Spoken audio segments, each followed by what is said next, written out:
কবিতা বিকর্ণ।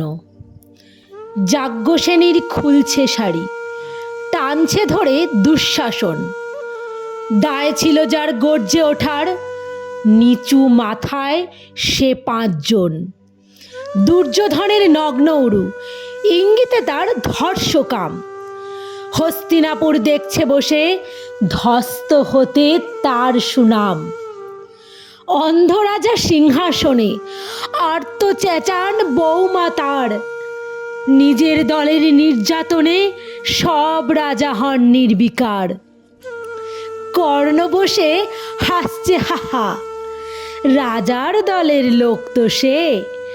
শর্তবিহীন সমর্থনেই তাবৎ আরাম সুখ বসে। ভীষ্ম, দ্রোণ, কৃপ নীরব, সরকারি লোক হাজার হোক। রাজার কথাই তোমার কথা, তুমি যখন রাজার লোক।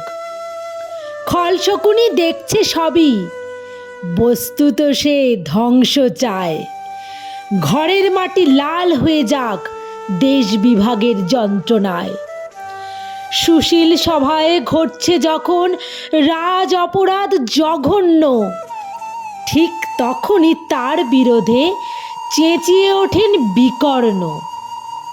বিকর্ণ নন কেউকেটা লোক, 100 ভাইয়ের একজনা।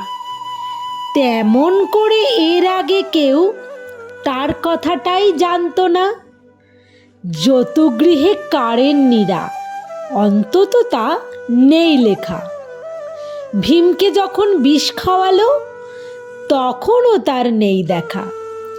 কিন্তু যখন প্রকাশ্যতেই কাটছে নারীর আব্রু কেউ, স্তব্ধ জীবের চুপ সাগরে বিকর্ণ হন একলা ঢেউ।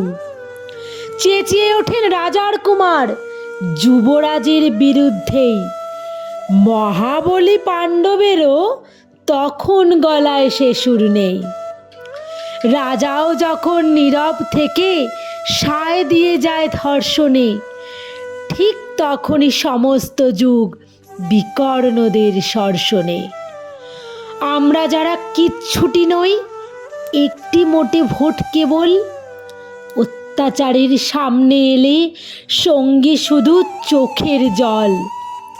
পোষ্যভাবে যাবনা চেবাই, অন্ধ এবং নিকর্ণ। প্রার্থনা থাক আমরা যেন একবার হই বিকর্ণ। মরার আগে হতেই হবে রাজার সভায় বিকর্ণ।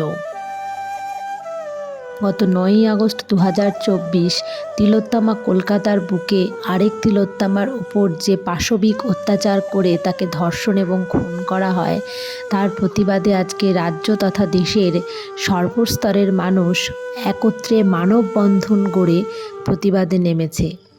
সেই প্রতিবাদে আমার আরও এক ধাপ এগিয়ে যাওয়া এই কবিতার মাধ্যমে বর্তমান সামাজিক ও রাজনৈতিক পরিস্থিতিকে অত্যন্ত প্রকটভাবে তুলে ধরেছে এই কবিতাটি।